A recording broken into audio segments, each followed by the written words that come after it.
So today we're celebrating indigenous people and wisdom associated with that, and remembering our history of colonization. And to do a little bit of remembering, I thought about us reflecting on the Ten Commandments. I mean, we don't go there very often. I've never taken a church to the Ten Commandments before, but I'm going to do it right now. Here they are. This is a picture by Rembrandt of the tablets about to be destroyed so that the people wouldn't worship them. And here in Hebrew and summary are the Ten Commandments. Now, I've got a question for us as a community. Which of these commandments do you see were violated when the Europeans came and attempted genocide and exerted extreme violence to steal land? We often call ourselves a religious or Christian country, but I want us to really look at the history of where things went wrong. So, does anybody want to write in the chat, or if you're brave and you don't mind being on Facebook, unmute and talk to us about which of these 10 commandments was violated by Columbus and colonization? All of them. Claudia says all of them. I wondered if people were going to say that. Well, if you call them out, I'll read them. Number 6. Yes, very short. You shall not murder. You shall not misuse the name of the Lord your God, for the Lord will not hold anyone guiltless who misuses God's name. You shall not covet your neighbor's wife. You shall not set your desire on your neighbor's house or land, his male or female slave, his ox or donkey, or anything that belongs to your neighbor. Do not worship idols. Aha, yes, let's read that one. Now, this one is in language that I wrestle with, so I'm just warning you up front. You shall not make for yourself an image in the form of anything in heaven above, or on earth beneath, or in the waters below. You shall not bow down to them or worship for them, for I, the Lord your God, am a jealous God, punishing the children for the sin of the parents to the 3rd and 4th generations who hate me, but showing love to 1,000 generations of those who love me and keep my commandments. You shall not steal. I'm going to draw attention to the very first line in this. It is, I am the Lord your God who brought you out of Egypt, out of the land of slavery. You think that you would mirror that sentiment in gratitude? So where am I going with this? I think that the statement, God bless America, should really be a request. Dear God, bless America. And we need to make honest statement about our history and seek to find ways for reparations and healing. And a wee way that we can do that, and let's bring this back to me, is in song. So this is a sung prayer. And in English, it doesn't really translate all that well, but people say, I'm sorry, please forgive me, I thank you, and I love you. And I use this as a focus and a prayer where I can't bring reconciliation within myself. I use this to open the door to self-forgiveness and to relationships that are strained and I can't see will ever repair. I hold them in the light with this song, but also it's a really good way of just showing up with humility. I'm sorry, please forgive me, I thank you, and I love you. I'm sorry, please forgive me, I thank you, and I love you. Ho'oponopono, Ho'oponopono, Ho'oponopono, Ho'oponopono, I'm sorry, please forgive me. I thank you and I love you. I'm sorry, please forgive me. I thank you and I love you. Ho'oponopono, ho'oponopono, ho'oponopono, ho'oponopono. I'm sorry, please forgive me. I thank you and I love you. I'm sorry, please forgive me. I thank you and I love you. Ho'oponopono, ho'oponopono, ho'oponopono,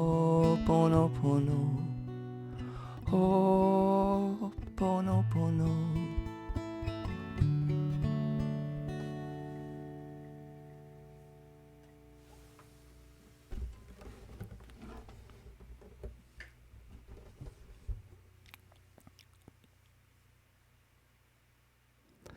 As an interfaith minister, I walk a tightrope sometimes falling off and getting it wrong.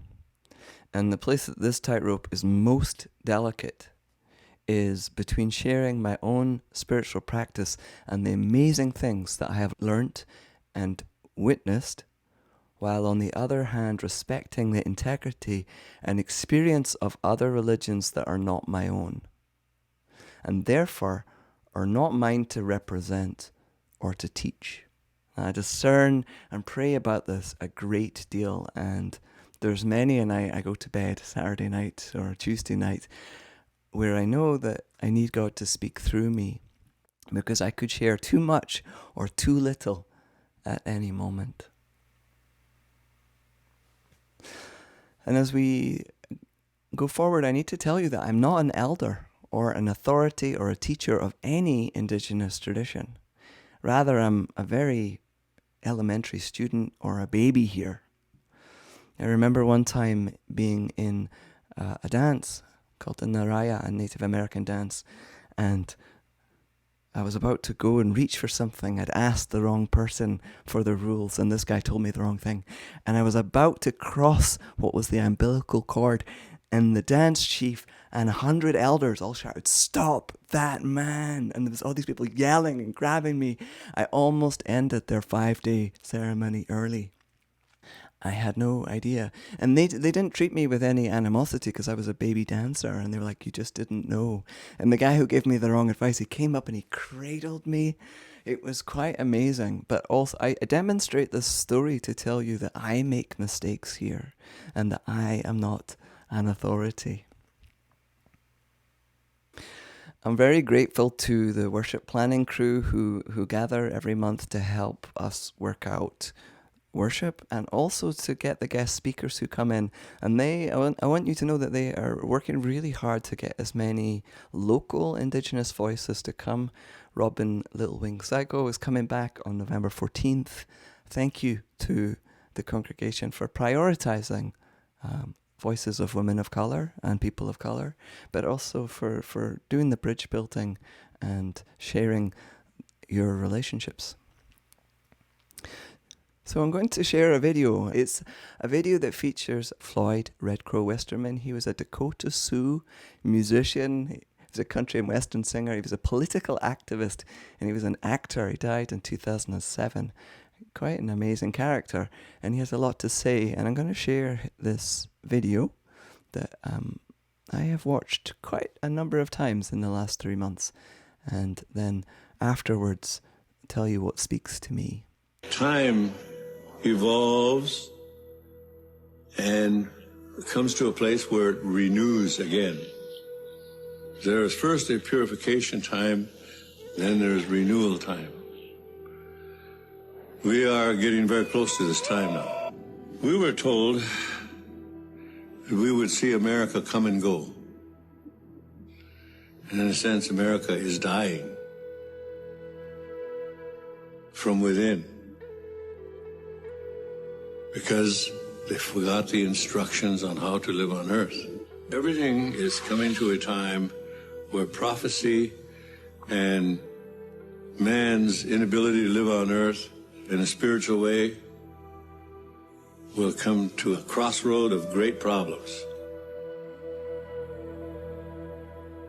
It's the Hopi belief, it's our belief that if you're not spiritually connected to the earth and understand the spiritual reality of how to live on earth, it's likely you will not make it. When Columbus came, that began what we term as the First World War. That was the true First World War when Columbus arrived. Because along with him came everybody from Europe. By the end of the Second World War, we were, in America, we were only 800,000. From 60 million to 800,000. So we were almost exterminated here in America. Everything is spiritual. Everything has a spirit. Everything was brought to you by the Creator, the one Creator. Some people call him God. Some people call him Buddha. Some people call him Allah. Some people call him other names. We call him Tonkashila, grandfather. We're here on earth only a few winters. Then we go to the spirit world. The spirit world is more real than most of us believe. The spirit world is everything.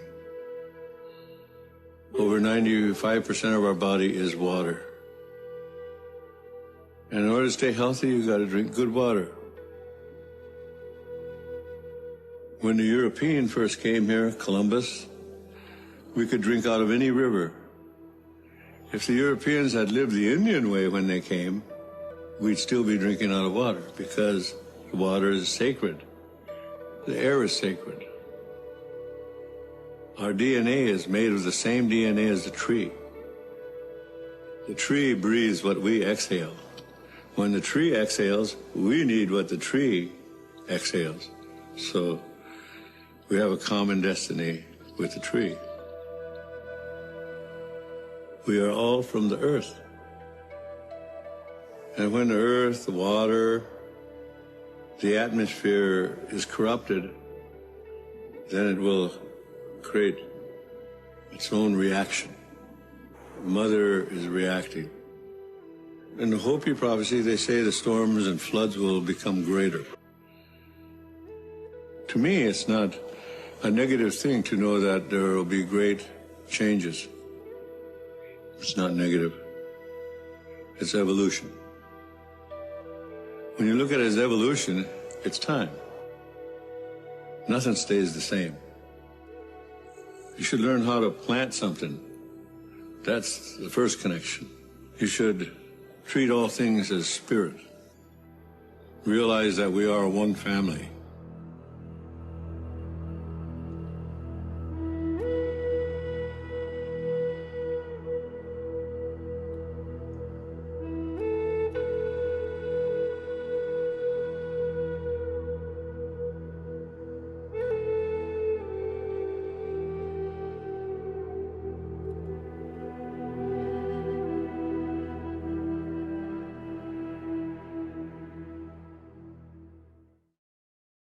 I find this teaching to be very meaningful, and I want to tell you a few of the things that really speak to me.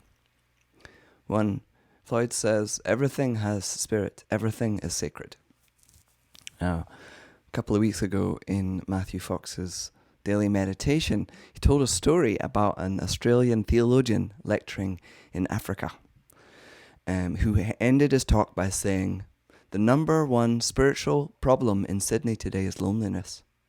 And his Swahili translators huddled and came back to him and said, "I'm sorry, sir, but in our language, there is no word for loneliness."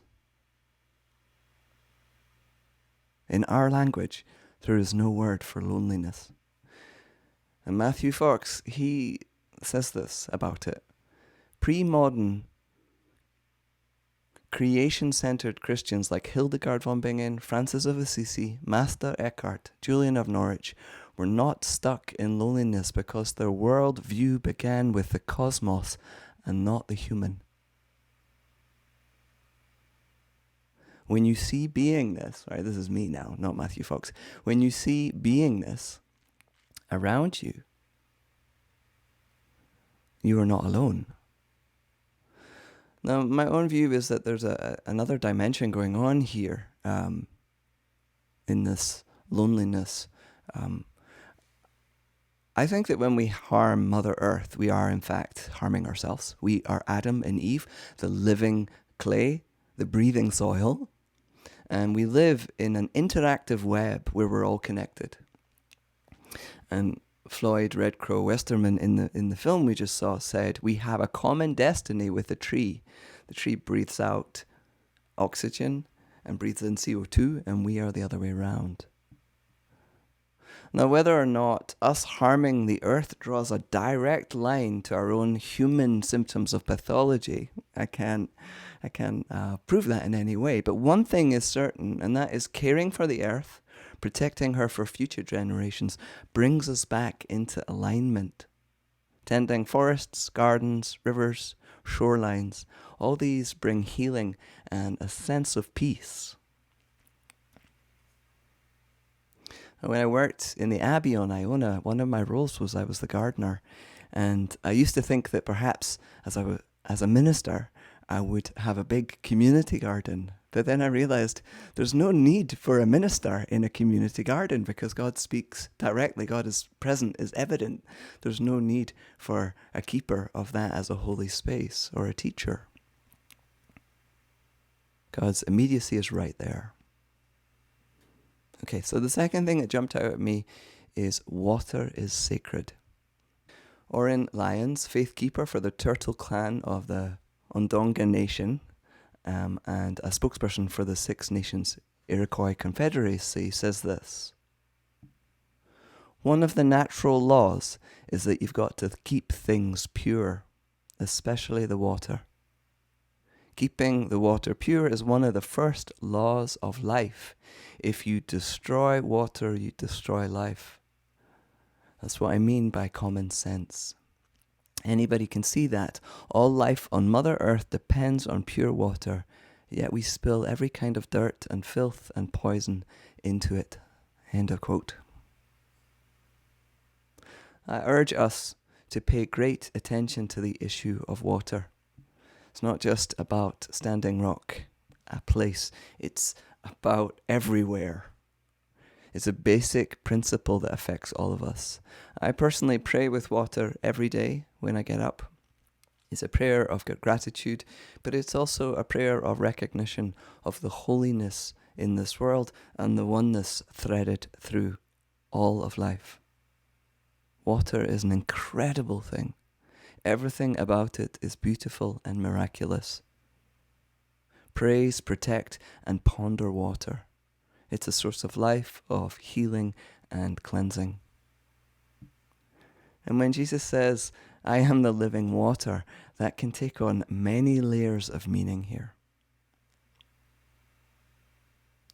Now, the video ends with Floyd talking about the Hopi prophecy and his reaction to environmental changes and signs of collapse and disharmony. Now, I'm just going to point out, he died in 2007, so he did not see some of the horrific things that we have seen with floods and fires and huge changes. But he was around to see the beginning of changes, for sure. And this is what he says: "We are all from the earth, and when the earth, the water, the atmosphere is corrupted, then it will create its own reaction. Mother is reacting. In the Hopi prophecy, they say the storms and floods will become greater. To me, it's not a negative thing to know that there will be great changes. It's not a negative thing, it's evolution. When you look at it as evolution, it's time. Nothing stays the same. One fascinating way of responding. Nothing stays the same. And he says it so casually if you go back and watch it. We in our culture fight illness, fight death. We think it's cheating us. We're terrified of environmental disaster and the political divisions that unstable this country. It's very frightening to us. That's not how Floyd was responding.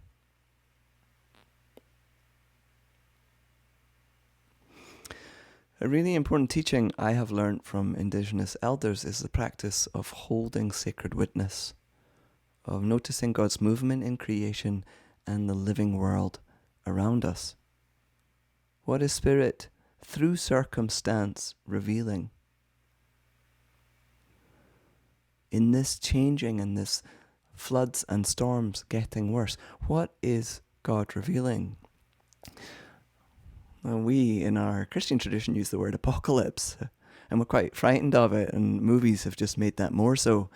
But remember, the word apocalypse, the Greek word, is to uncover, to reveal, to lay bare or disclose. And in the Merriam-Webster dictionary this morning, I saw the first definition of this noun is a Jewish and Christian context, and it says symbolic imagery and the expectation of an imminent cosmic cataclysm in which God destroys the ruling powers of evil and raises the righteous to life in a messianic kingdom. That doesn't sound like the end of the world to me. Let's go back and hear what he said again. The Hopi prophecy says the storms and floods will become greater. To me, it's not a negative thing to know there will be great changes. It's not negative, it's evolution. When you look at it as evolution, it's time. Nothing stays the same. And he's modeling a very different way of responding for us. I have some atheist friends. They were my neighbours when I lived on Marrowstone Island, very dear friends. And they're big environmentalists. They're called Janet and Willie. And last time I was speaking with them, they told me that they have been looking at their environmental work as hospice. They've shifted their way to look at it. Now, in their understanding of responding to the environment, there's no co-creative power coming from anywhere. There's no guidance that you can tap into. The earth is a living ecosystem to them and not a dynamic speaking being. Now, for me, Mother Earth and God, through Mother Earth, is a key player in how I understand the environment.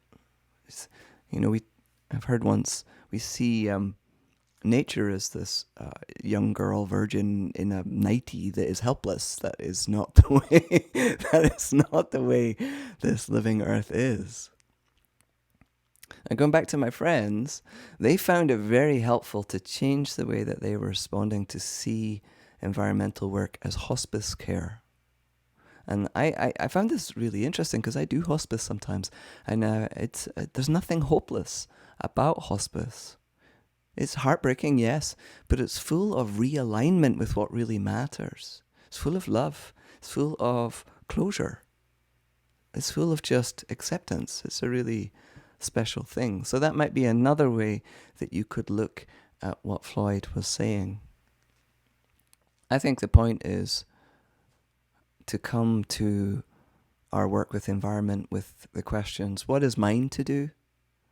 How can I lovingly serve here? How do I want to live my life in the context of pain and destruction around me? How is Spirit moving here? And what can I do to listen to my Mother Earth? Letting go of outcomes and instead being instruments of grace and change and compassion. Remember, folks, life is not about an end redemption or a survival of the fittest. Those ideas need to go. No, it's about responding to a beautiful and broken world with love and light. The love and light that you bring with you, that you were born with. Now, these are dangerous times. I'm not going to pretend they're not. But I believe Einstein was right when he said the answer to our problems is not found at the same level of thinking that created them in the first place. Underneath Einstein's statement is the unspoken understanding that the answers are there if we can access them. And here's where another part of Floyd's teaching jumped out at me. The spirit world is more real than most of us believe. It is everything. He's saying that our life is more than just the 5 senses we can perceive, or 6 if you add imagination in there. That this life is more than what our senses can perceive. I wholeheartedly believe this, that the spirit world is more real than most of us believe. It is everything. I personally believe that there's a realm within and beyond, parallel or interwoven with everything that we experience here in this world of cause and effect. And in the spirit world, Einstein's answers exist. Our healing, our wholeness, or what Christian teacher James Finley would call the part of us that was never wounded, the part that was never traumatized by the horrors we went through. In the spirit world,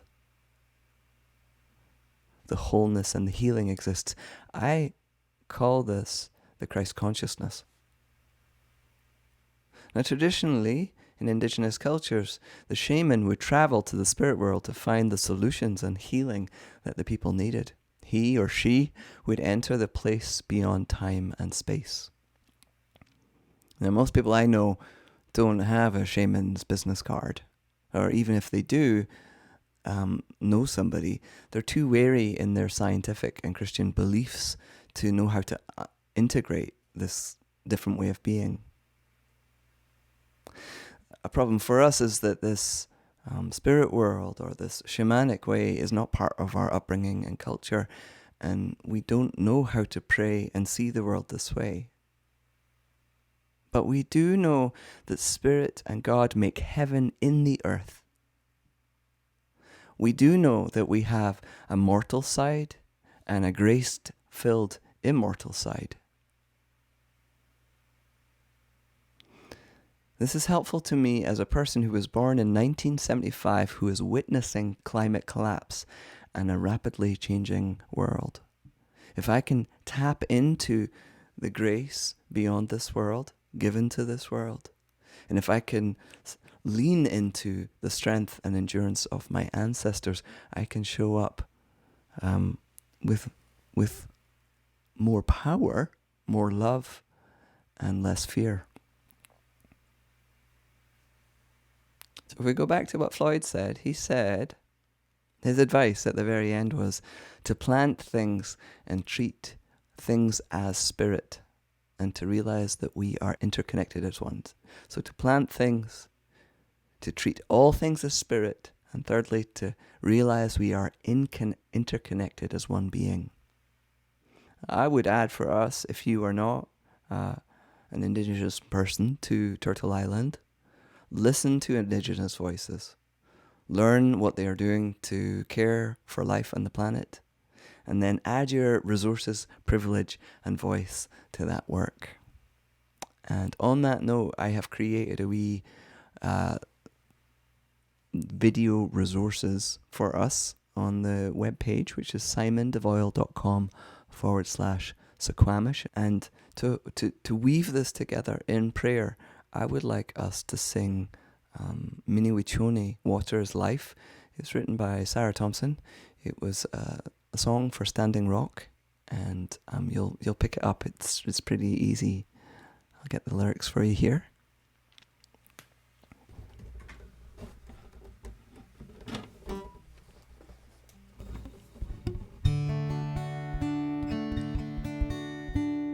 All my relations come, from every nation come.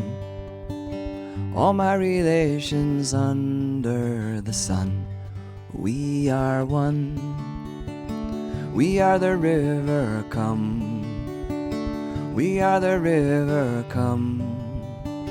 We are the boat that paddle the shore. We are one. Mini Wichoni, which means water's life. Mini Wichoni sing. Mini Wichoni sing. Mini Wichoni, water is life for everything. We are the water, sing. We are the water, sing. We are the water, we are where all life begins. We are the ancient ones. We are the ancient ones. In your breath and bones we sing on. We are one.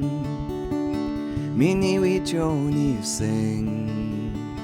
Mini Wichoni sing. Mini Wichoni, water is life for everything. We are the water, sing. We are the water, sing. We are the water, we are where all life begins. We are standing strong, like a rock, like a stone. On the sacred ground we belong. We are home. All my relations come. Every nation come. All my relations under the sun. We are one. Mini Wichoni. Mini Wichoni sing. Mini Wichoni sing. Mini Wichoni, water is life for everything. Amen.